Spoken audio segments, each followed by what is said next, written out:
جی اب آپ حسن جعفر زیدی صاحب ہمارے استاد ہیں، تاریخ کا ایک بہت معتبر حوالہ ہے. اب ان سے درخواست ہے کہ وہ جو گفتگو ہوئی اس حوالے سے کتاب کے حوالے سے اظہار خیال فرمائیں. جی خواتین و حضرات،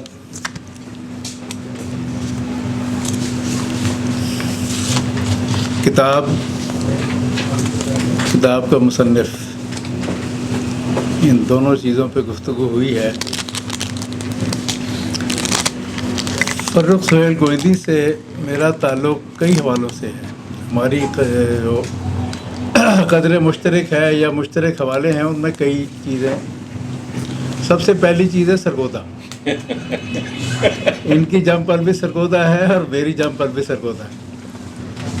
پھر جو لیٹ 70s کی وہ عوامی تحریک جسے کہا جانا چاہیے کہ پاکستان کی سیاسی تاریخ کی فقید المثال تحریک، نہ اس سے پہلے نہ اس کے بعد ابھی تک آئی ہے، اتنی وسیع عوامی تحریک، اس کا پروڈکٹ میں بھی ہوں اور یہ بھی ہیں، جو late 60s late 70s early 80s کا جو دور ہے. اور ان کے انکل تھے آپ کے طفیل گوئندی صاحب، وہ اکیلے پیپلز پارٹی کا جھنڈا لے کے کچہری سے باہر نکل آئے تھے جب ہم گورنمنٹ کالج سے اسٹوڈنٹس کا جلوس لے کر کچہری کی طرف گئے تھے. تو میں نے دیکھا کہ ایک شخص اپنے کمرے سے اٹھ کے پیپلز پارٹی کا جھنڈا اٹھا کے ہمارے سامنے آ گیا. تو گوئندی صاحب سے اس زمانے کا تعلق ہے، لیٹ 70s کی موومنٹ.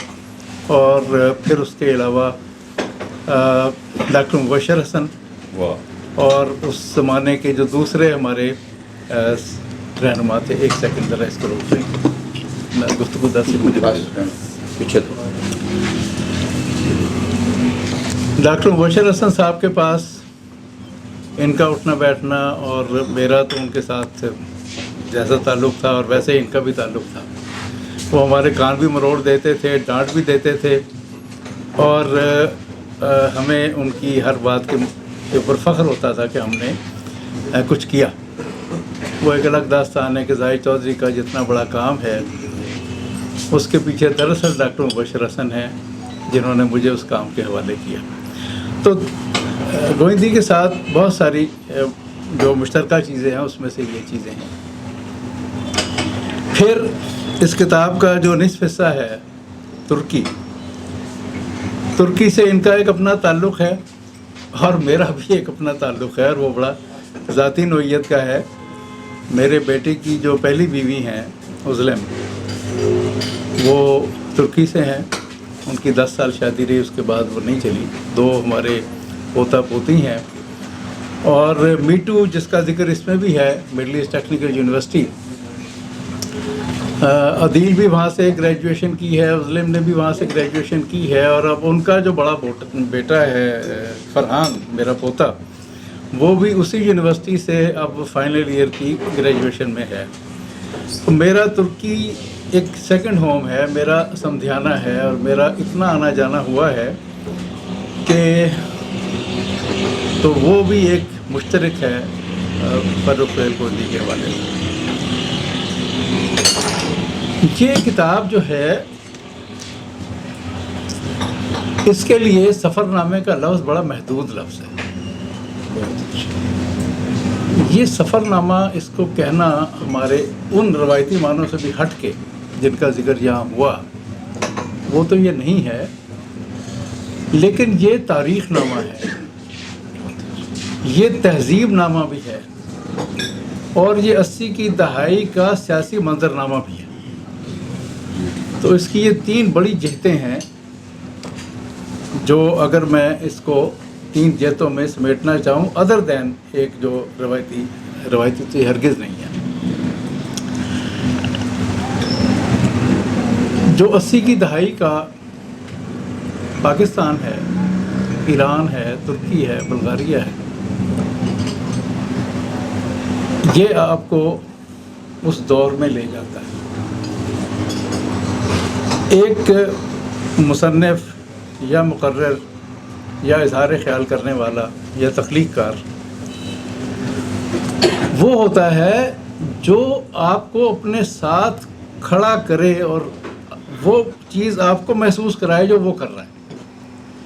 مجھے اس کے پہلے صفحے سے لے کر آخری صفحے تک ہر جگہ گوئندی کے ساتھ محسوس ہوا ہوں۔ جس طرح سے اس نے ارارات پہاڑ کو دیکھا میں نے بھی دیکھا، جس طرح سے اس نے دربند کی خوبصورت پہاڑیوں کو دیکھا میں نے بھی دیکھا، جس طرح سے اس نے اصفہان کو دیکھا میں نے بھی دیکھا، کیونکہ ایران میں نہیں گیا ہوں۔ لیکن یہ آپ کو یہ جو منظر نگاری ہے نا، ہمارے دوستوں نے بہت سی چیزوں کا ذکر کیا، لیکن جو منظر نگاری کی پاور ہے وہ ایک بہت بڑا فن ہے جو اس کے اندر ہے۔ اس کا ذکر کم ہوا ہمارے یہاں، کہ آپ اس منظر کا حصہ بن جائیں اور ان کی ایکسپریشن آپ کو اس کا حصہ بنا دے، وہ اس کا بڑا اہم پہلو ہے۔ ترکی میں، ایران میں، ہر جگہ یہ آپ کو ایک لمحے میں وہاں کے چٹخارے دار کھانوں کا مزہ دے رہے ہوتے ہیں، اور اگلے ہی لمحے میں آپ کو گوال منڈی اور ہمارے یہاں کے کھانوں کے ساتھ اس کو ریلیٹ کر رہے ہیں۔ اس پوری کتاب میں تھرو آؤٹ سہیل گووندی پاکستان میں بھی ہے اور وہاں بھی ہے جہاں کا وہ سفر نامہ لکھ رہا ہے۔ پھر یہ ایک عام آدمی سے ریلیٹ کرتے ہیں، وہاں کے ریڑھی والے سے، وہاں کے ایک عام آدمی سے، وہاں پہ راہ چلتے ہوئے افراد سے۔ یہ وہاں کے کی اشرافیہ سے ریلیٹ نہیں کر رہے، ان کا سیاسی رول یہ ضرور اس میں ڈسکس کرتے ہیں، لیکن آپ کی یہ ایک عام آدمی سے ملاقات کراتے ہیں اور اس کے ساتھ اپنا جو تعلق ہے وہ ایک عام آدمی کے حوالے سے بناتے ہیں۔ ایران اور وہاں کی تہذیبی تاریخ، پھر ترکی، اور یہ سارے وہ علاقے ہیں جو نون ہسٹری میں ہزارہ سال پہ محیط ہیں، اور ان کا علم رکھنا اور اس علم کا بار بار اس طرح سے سمیٹنا۔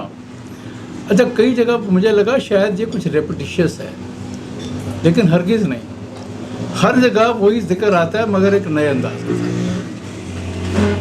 آپ کو استنبول میں جگہ جگہ نظر آئے گا کہ عثمانی، بازنطینی، رومی، یونانی ان کا ذکر ہو رہا ہے، لیکن اس کی ایک ڈائمینشن بالکل الگ ہو جاتی ہے۔ اور اس ڈائمینشن کے ساتھ ہی، کیونکہ میں نے وہ سب جگہ ایک سے زیادہ دفعہ گھومی ہیں، توپ کاپی میوزیم ہو، باسفورس ہو، یہ حیدر پاشا کا اسٹیشن ہو، وہاں کی ٹرین ہو، لیکن جو کچھ میرا مشاہدہ اور مطالعہ ہے اس کے ساتھ ساتھ، حالانکہ ابھی حال ہی میں 4 جلدوں پہ مشتمل زاہد چودھری کی ترک سلطنت عثمانیہ میں نے مکمل کی ہے، اور وہ اب مارکیٹ میں ہے۔ اس نے اس عثمانی دور کے 600 سال کا اور اس کے کنٹمپریری یورپ کا جس طرح احاطہ کیا ہے، وہ شاید ہی عثمانیہ کی تاریخ اردو میں جو لکھی گئی ہے اس میں کسی نے بھی کیا ہو۔ ڈاکٹر محمد عزیر کی ایک واحد کتاب ہے اردو میں جو لکھی گئی ہے، اور وہ بڑا محدود تھا اس کا، اگر آیا ہے تو زاہد چودھری کی جو یہ کتاب ہے، یہ تو جب آپ لوگ پڑھیں گے دیکھیں گے تو اس کے اندر آپ کو وہ بہت کچھ بہت زیادہ تفصیل سے ملے گا جس کو فرخ سہیل نے یہاں ٹچ کیا ہے۔ اتا ترک اس کتاب میں جو ترکی کا حصہ ہے اس میں اتا ترک کا ایک تعارف ہے، اور وہ اتا ترک جو جدید ترکی کا بانی، اس کی جدوجہد آزادی اور اس کے نتیجے میں وہاں کے عوام الناس نے جس طرح شرکت کی، اور وہ وہاں کے عوام کی تحریک آزادی اور جدوجہد آزادی بنی، جس کے بعد وہ اتا ترک بنا۔ اس کا ایک فیل اس کے اندر آپ کو ملے گا کہ تمام تر مذہبی مخالفتوں کے باوجود، تمام تر جو عثمانی باقیات تھیں ان کی مخالفت کے باوجود، مغرب کی تمام تر مخالفتوں کے باوجود، فرانس، برطانیہ، انہوں نے جو پلان کیا تھا معاہدہ سیورے کے مطابق، جس پہ خلیفہ نے سائن کر دیے تھے، سارا ترکی بانٹ دیا گیا تھا۔ مغربی حصہ یونان کو دے دیا گیا تھا، مشرقی حصہ جس کا یہ آرمینیا کا ذکر کرتے ہیں، یہ مشرقی ترکی جہاں سے انہوں نے سفر شروع کیا ہے۔ دلچسپ بات یہ ہے کہ اتا ترک کی جنگ آزادی بھی مشرقی ترکی سے شروع ہوتی ہے، وہ بھی ارض روم سے شروع کرتا ہے، اور ارض روم سے ان کا سفر انقرہ اور استنبول تک ہے، اس کا سفر بھی ارض روم سے انقرہ اور استنبول تک کا ہے۔ یہ بہت دلچسپ بات ہے اس کتاب کی۔ جو ارض روم کی کانگریس ہے، جہاں 56 سپوتوں نے فیصلہ کیا، اس کے بعد سیواس کی کانگریس ہے جہاں پہ پورا چارٹر ترتیب دیا گیا، اور پھر اس کے بعد وہ پوری جنگ آزادی ہے۔ تو وہ وہیں سے ان کا سفر شروع ہوتا ہے، جہاں سے اتا ترک کی جنگ آزادی کا سفر شروع ہوتا ہے۔ تو وہ علاقہ ارض روم کا، قارس کا، سیواس کا، یہ پورا علاقہ جو ہے، یہ معاہدہ سیورے کے مطابق یہاں ایک گریٹر آرمینین امپائر بنانے کا پلان تھا، جو معاہدہ سیورے کے مطابق دے دیا گیا تھا۔ مغرب جو ہے وہ یونان کو، اور جو جنوب ہے وہ فرانس کو، کیونکہ سیریا کے ساتھ لگنے والا علاقہ جو ہے وہ فرانس کے مینڈیٹ میں دے دیا گیا تھا۔ اب یہاں ایک آپ کے وہ تفصیل سے تو ہماری جو کتاب ہے اس کے اندر آپ پڑھ لیجیے گا، اس میں بھی تھوڑا ذکر ہے، لیکن چونکہ دوست بیٹھے ہیں ترقی پسند،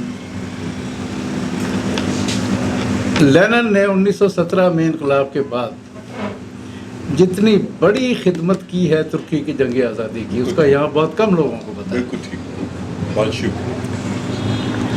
سب سے پہلا اس نے تو یہ کہا کہ اس جنگ میں روس اتحادی تھا برطانیہ اور فرانس کا۔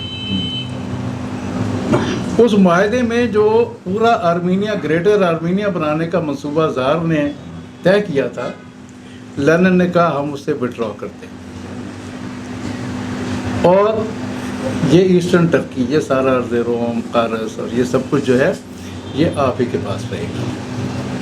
چنانچہ ان کو مشرق کی سرحد کی طرف سے تحفظ مل گیا۔ آرمینیا کا وہ حصہ جو زار کے پاس تھا، صرف وہی سوویت یونین کی آرمینیا سوویت ریپبلک کے طور پہ رہا۔ جو گریٹر آرمینیا بننا تھا وہ اس سے لینن نے وڈرا کر لیا، نمبر 1۔ نمبر 2، بلیک سی سے لانچوں کے ذریعے ان کو پیسے بھیجے جاتے تھے اور اسلحہ بھیجا جاتا تھا، جس کی مدد سے انہوں نے یونانیوں پہ پہلی عالمی جنگ کے بعد 2 انقلاب ہوئے دنیا میں، ایک بلشوک ریولوشن اور ایک اتا ترک کا جدید ترکی کا ریولوشن، جس میں اس نے بورژوا نیشنلزم کی بنیاد پہ ایک جدید ترکی کی بنیاد رکھی، دقیانوسیت کا خاتمہ کیا، پرانے رویوں کا، پرانے جو ترقی کے راستے میں رکاوٹیں تھیں ان کو دور کیا، اور اپنے 15 سال کے دور میں اتنی مضبوط اس نے بنیادیں کھڑی کر دیں کہ جس پہ آج کا ترکی آگے چلا۔ میں اب اس کی تفصیل میں نہیں جانا چاہتا۔ Again coming back to the book, اس کتاب کو جیسے فرخ نے بالکل صحیح کہا کہ یہ دستاویز ہے، اور دستاویز کو پھر ٹکڑوں ٹکڑوں میں نہیں بانٹا جاتا۔ ہماری جو زاہد چودھری صاحب کی کتابیں، ان کے بارے میں بھی یہی کہا جاتا ہے کہ یہ بڑی موٹی موٹی اور بڑی سینکڑوں صفحوں کی کتابیں، وہ ڈاکیومنٹس ہیں، وہ حوالہ ہیں جو کہ آپ کی تاریخ میں ایک زندہ رہنے والا حوالہ ہے۔ یہ سفر نامہ نہیں ہے، یہ دستاویز ہے، یہ ڈاکیومنٹ ہے، یہ کیپچر کر رہی ہے 80 کی دہائی کے سیاسی، عالمی اور مقامی سیاسی منظرنامے کو، اس سارے علاقے کے تاریخ کو، اس سارے علاقے کی تہذیب کو، اور اتنی ملٹی ڈائمینشنل کوریج کرتے ہوئے میں ریئلی فرخ کا گرویدہ ہو گیا. بہت ساری باتوں میں پہلے سے بھی اس کا گرویدہ ہوں، لیکن اتنی جو وقی تحریر لکھی ہے اس نے، اس پر یہ یقیناً بہت بہت مبارکباد کا مستحق ہے، بہت بہت مبارکباد کا مستحق. اور اب ہمیں سب کو انتظار رہے گا کہ وہ جو ڈائریاں ابھی ان کے شیلف میں پڑی ہوئی ہیں ان پر ترتیب دے کے اگلی کتاب کو تھینک یو بہت بہت